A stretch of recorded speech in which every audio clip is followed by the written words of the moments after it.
Ja, bistvo knjige je naslednje. Kako se je razvijala slovenska politična misel glede tržaškega vprašanja? Kje so naše meje?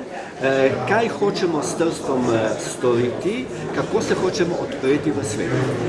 Knjiga je v tem smislu zelo bogata z podatki, imeni in idejami in pač zaobjema eno široko obdobje, ki gre od leta 1848 do londonskega memoranduma leta 1954. Geslo so Slovenci stalno ponavljali, dokler so se borili za Trst. In ta borba se je zaključila z letom 1954. Jaz ne bi hotel tukaj sedaj ustvarjati iz kakšnih diplomatskih incidentov in reči, da Slovenci še danes zahtevamo Trstu, čeprav v enem določenem smislu se mu nismo odpovedali, to je jasno. Ampak naša prisotnost v Trstu je in mora biti pomembna in bo po mojem v prihodnosti še bolj pomembna, kako je bila. Je Trst naš, ni naš, bi moral biti naš, je to pač vmej sploh pomembno? Ja, gledajte, Trst je seveda danes v Italiji, mi meje nočemo spreminjati, ampak želimo pa poudariti, da smo tam in da smo pomemben faktor tistega prostora in da Trst nima bodočnosti brez nas.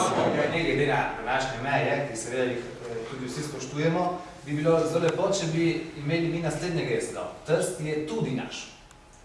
Trst je kozmopolitsko mesto, s tem se večkrat tudi hvali in pohvali, marsikdaj tudi pred tujimi gosti, tudi pomembnimi tujimi gosti, vendar tisto kozmopolitsko mesto ostaja kakšenkrat malo prazna fraza.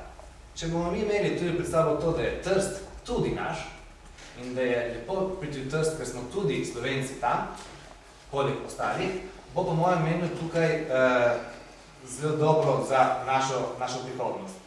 Jaz bi bil izredno proti temu dodatku tudi. Kajti vračamo se potem spet na Tumovo teorijo, ko postane to Trst neko mesto, ki ne pripada nikomor in ki ne ve, kdo bi je priplačal. Trst mora biti naš. Trst je naš, tudi če nismo tam. Tudi če je tam samo naša manjšina, če je tam 70-80 tisoč ljudi, ki govori, ki misli, ki se čuti, ki so prepričani za Slovenci. Celo marsikdaj bolj Slovenci od Slovencov v matičnem boju. Torej, Trst najbolj je naš, ne danes, ne jutri v kritičnem, morda za naše vnuke, ampak vedno s to težnjo, da smo mi tam doma, da smo se tam rodili, da imamo tam svoje korenine. Mislim, sem izbral ta naslov, ki je očitno nekoliko provokativen, tudi zaradi tega, ker sem želel poudarjati, podčrtati legitimnost slovenskega nacionalizma ob italijanskem v Trstu.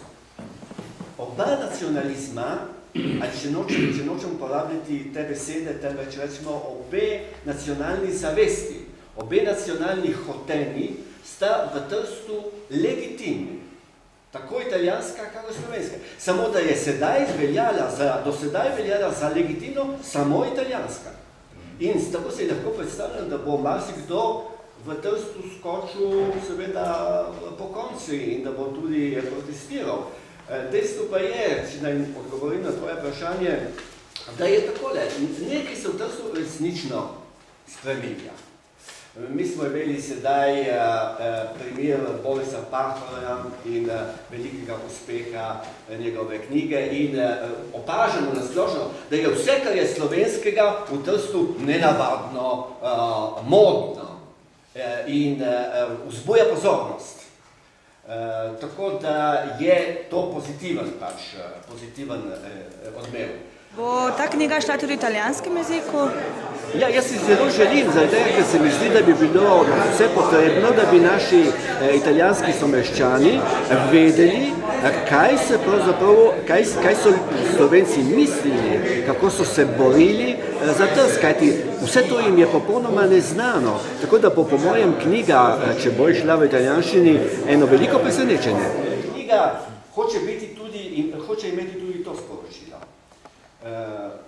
Namreč, kaj je mesto pristanišče pomenilo za njegovo zaledje in kaj zaledje pomeni za pristanišče. V bistvu se je potrdila kot pravilna tista teza, ki smo jo mi vedno zagovarjali, da mesto pripada njegovemu zaledju in ne zaledje mestu, kako so govorili Italijani. To se je zelo plastično prikazalo prav s primerom Kopra. Ko je Koper dobil svoje zaledje, je zaživel. Ko je Trst izgubil svoje zaledje, je odmrl. Kakšna torej sodobna vloga Trsta?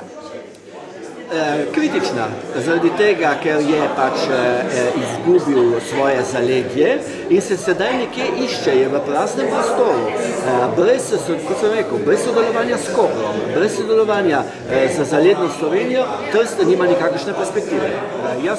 Jaz sem napisal knjigo ne zaradi tega, da bi objokoval nekaj, temveč da bi pokazal, kakšne so možnosti za prihodnost.